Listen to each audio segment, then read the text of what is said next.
A Qualicorp acredita que tudo isso vai passar. Mas enquanto não passa, investimos mais de 14 milhões para ajudar o Brasil a combater a pandemia. No Rio e em São Paulo, a Qualicorp se associou a grandes empresas para entregar 345 leitos ao sistema público de saúde. Milhares de vidas estão sendo salvas. Juntos, daremos a volta por cima.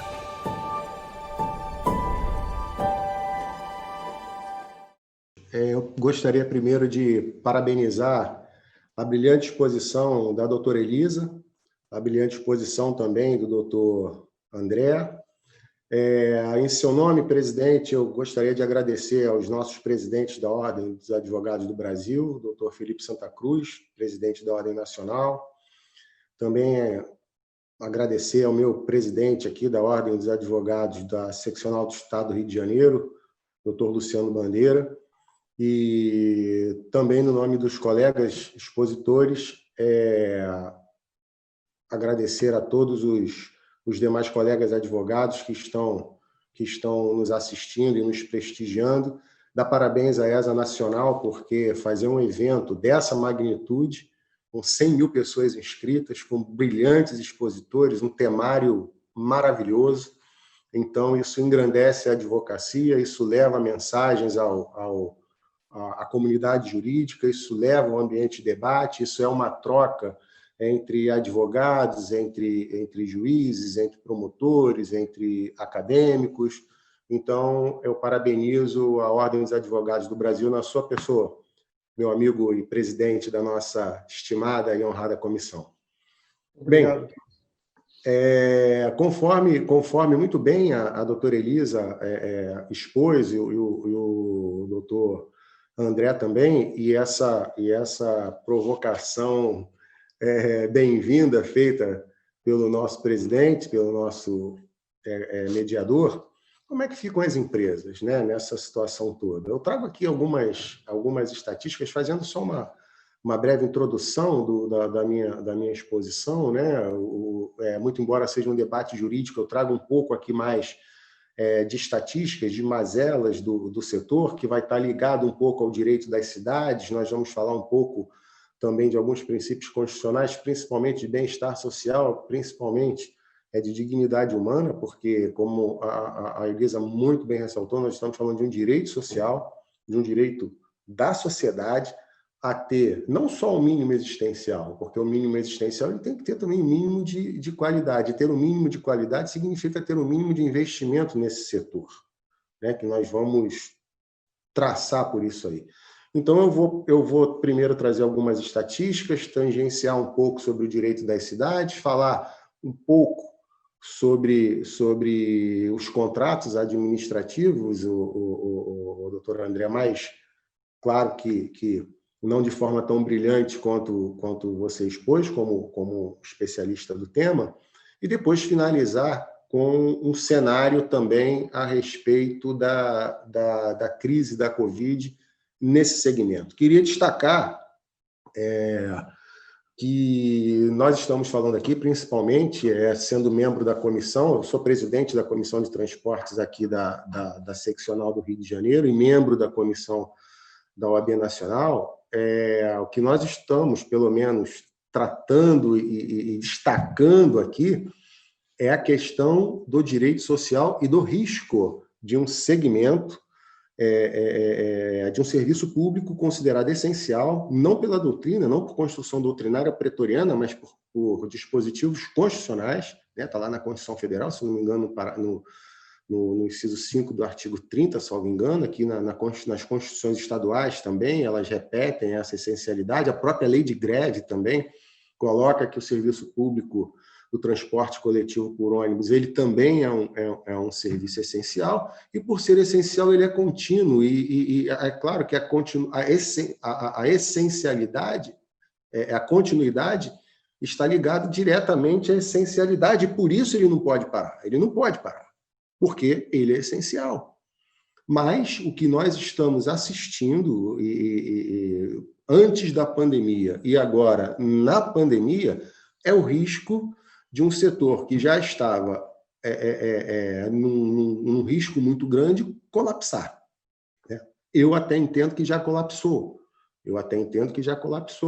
Agora, com o prazo de 120 dias passando da ajuda do benefício especial de emprego e renda do governo federal, as empresas não vão ter a menor condição de honrar seus compromissos, principalmente da folha de pagamento, como muito bem destacou o doutor André, porque há uma retração econômica, nós ainda estamos no meio de uma pandemia, e a demanda caiu de forma absurda, e as empresas estão com seus custos aí todos eles instalados, porque as prefeituras pedem que, por uma questão de direito sanitário, que os ônibus andem com 100% da frota, com 50% de ocupação, ninguém podendo ficar em pé, enfim.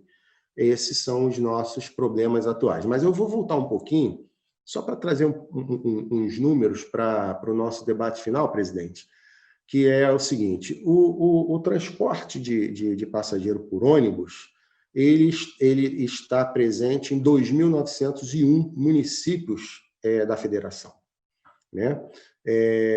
Ele ainda porque transporta, aqui no Rio de Janeiro, no estado do Rio de Janeiro, 75% das pessoas que são transportadas diariamente são transportadas por ônibus, né? Esse número pode variar um pouco para mais, um pouco para menos, mas a média é essa. 85,7% das viagens feitas por todos os modais de transporte coletivo terrestre, né? Transporte coletivo terrestre, 85,7% é realizado pelo meio por ônibus, pelo modal ônibus. São 191,4 milhões de quilômetros percorridos por mês. Então, esses são os nossos números. Então, isso significa que o ônibus ainda é o principal condutor do crescimento econômico das cidades. Por quê? Porque ele induz ao crescimento econômico. No momento que você tem transporte coletivo, você cresce os bairros, você cresce o comércio e por aí vai. Então, esse tipo de modal ele ainda é o principal condutor. Porém, a falta de investimento no transporte coletivo é histórica. Se você for pegar a história aí, desde Roma, como grande cidade, o investimento não foi no transporte coletivo. E no Brasil não foi diferente também, né? No Brasil não foi diferente. O investimento, como a doutora Elisa muito bem falou, de 2006 a 2012, mais ou menos, nós tivemos um grande incentivo à compra de carros de passeio, nenhum investimento no setor do transporte coletivo, nenhum crescimento. Isso mostra aí nas estatísticas o quanto que cresceu o número de veículos na rua. O incentivo a esse tipo de transporte individual gera um colapso muito grande nos centros urbanos. Para que vocês tenham uma ideia, o tempo de deslocamento nas grandes cidades, eu vou citar aqui 3, Rio, São Paulo e Brasília, estou falando isso antes da pandemia, né? Porque senão o que o doutor André mostrou ali, as cidades vazias, e eu não estou dizendo aqui de engarrafamento. Então, eu estou falando de um período antes da pandemia. O tempo de deslocamento casa-trabalho no Rio de Janeiro é 49,54 minutos, São Paulo 45,67, Brasília 41,9%. Engarrafamentos, eles aumentam em 25% o custo da tarifa. E conforme o doutor André muito bem falou, a política tarifária nossa, que está lá, inclusive, na Lei de Mobilidade Urbana, que o nosso presidente falou, que é de 2012, uma lei recente, ela é totalmente custeada pelo usuário, pelo passageiro. E quem é esse passageiro? É a população mais carente, principalmente aquele da economia informal, porque aquele que é empregado registrado, ele ainda tem o Vale Transporte que é pago pelo empregador, ele só subsidia lá 6% do seu salário, mas aquele que é o empregador, aquele que é o trabalhador informal, custeia 100% do próprio bolso, inclusive as gratuidades, e nisso você já vê aí a inversão do solidarismo social, que é um princípio, está lá dentro dos princípios fundamentais da República. Você vai lá como fundamentos da República no artigo 3º, se eu não estou enganado, inciso 1, está lá o princípio do solidarismo. Então, você tem essa inversão em razão de uma política tarifária totalmente defasada. Nas cidades europeias e até aqui na América Latina, você tem subsídios tarifários de mais de 50% da tarifa. Então, quando você tem engarrafamentos, você tem um custo a mais na tarifa de 25%. Por quê? Porque você aumenta a velocidade comercial, né? Você, quando não tem investimentos nas cidades em mobilidade urbana, em transporte coletivo, você tem maior tempo de deslocamento, você tem maior gasto com insumos, e aí eu estou falando de diesel e todos os insumos que o ônibus tem, pneu, lona de freio e por aí vai, né? Com redução da velocidade comercial.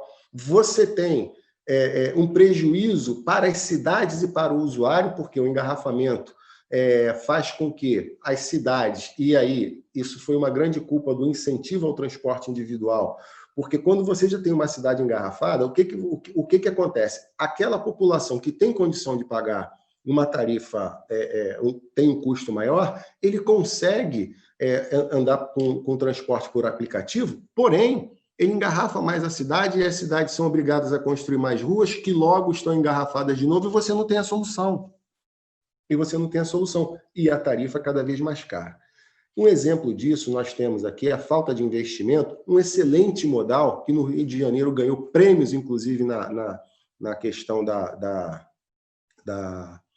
das Olimpíadas, que foi o nosso BRT. A falta de investimento público no BRT fez com que hoje você tenha falta de segurança pública, estações fechadas, evasão e tudo mais. Eu tenho que dar uma aceleradinha porque o meu tempo está ficando curto, né? Advogado gosta de falar muito, tem esses problemas aí. Então, a priorização do transporte coletivo, ela é necessária para o desenvolvimento das cidades e para uma melhoria da qualidade de vida das pessoas, diminuindo o tempo de deslocamento, diminuindo o custo tarifário, melhorando a qualidade do transporte coletivo, principalmente no que diz respeito à frota. No que diz respeito à legislação, o doutor André falou muito bem isso, deixa eu ver meu tempo aqui, falou muito bem isso. O que acontece? Nós temos um direito administrativo totalmente arcaico, ainda que preparado para essa questão de pandemia, porém, você tem licitações de 15, 20 anos que se faz um projeto básico, onde você fica amarrado naquele projeto básico. Só que você tem um tempo de tecnologia hoje muito grande, muito rápido. Então, o que em 5 anos, vamos pegar 5 anos para trás, não existiam aplicativos, não existiam uma série de plataformas que hoje existem. E aquele que participou de uma licitação, hoje está amarrado a esse projeto básico e a tecnologia está andando. Então, até onde, na verdade, é a fronteira, o limite do risco do negócio? Se você tem um direito administrativo arcaico e se você tem a tecnologia voando. A questão da disrupção, eu trago aí o caso do Buzzer, né? Você tem lá aplicativo por demanda, o transporte não é contínuo, ele só faz as linhas que ele quer fazer. Se teve demanda, ele leva, se não teve demanda, ele para. E o transportador regular, que está ali casado num processo de licitação, num contrato administrativo, ele tem que fazer a questão da concessão, ou seja, o equilíbrio da concessão. Linhas ruins para atender a população, porque é uma questão social, conforme a doutora Elisa falou, tem que ir lá buscar aquele munícipe que está lá na ponta, numa linha totalmente deficitária, e equilibrar isso com as linhas boas, enquanto outros só ficam com as linhas boas. Então, isso está fazendo com que o transporte coletivo ele entre em colapso, certo? Com isso, qual é a consequência disso, né? Da falta de investimento, de um direito administrativo arcaico, de não pensar no transporte coletivo como prioridade. Aqui na cidade do Rio de Janeiro, nós já temos 14 empresas que fecharam as portas e 3 com pedido de recuperação judicial. Pós-Covid, a gente não sabe em que número vai chegar. Eu não peguei os números de todo o Brasil para saber quantas empresas já quebraram, mas várias são essas. Por quê? Porque não tem incentivo. E nós estamos falando que isso vai refletir na sociedade, porque 85% das pessoas são transportadas por ônibus. E para finalizar dentro aí desses meus 30 segundos, doutor Fernando, o que eu vejo com a questão da crise da Covid? estimando em 8 a 12 meses o tempo de crise, doutor André, que eu acho que vai um pouco mais, né? A Covid, a meu sentir, ela pode ser ou o anjo da morte, ou seja, o setor vai acabar, ou ele vai ser o anjo de luz que vai dizer o seguinte: olha, o transporte coletivo durante a Covid e pós-Covid não sobrevive sem subsídios. E eu acho que é essa a grande lição que a Covid vai deixar para todos nós. Eu primeiro gostaria de dizer que eu me alio aí ao que a doutora Elisa falou, que o doutor André também falou. Eu entendo o seguinte, que não tem a menor condição de se falar em transporte coletivo sem subsídio tarifário durante agora a pandemia e no pós-pandemia. E que isso vai ter que acontecer, porque o serviço ele é público, essencial, contínuo, não pode parar. Com relação à sua pergunta, já me caminhando para o final, presidente, penso que quando chegar o subsídio, as coisas terão que ser, a gestão tem que mudar, a forma de gestão, a questão de transparência, tudo isso vai ser uma via de mão dupla, o que só vai ser melhor para o setor e principalmente para os usuários.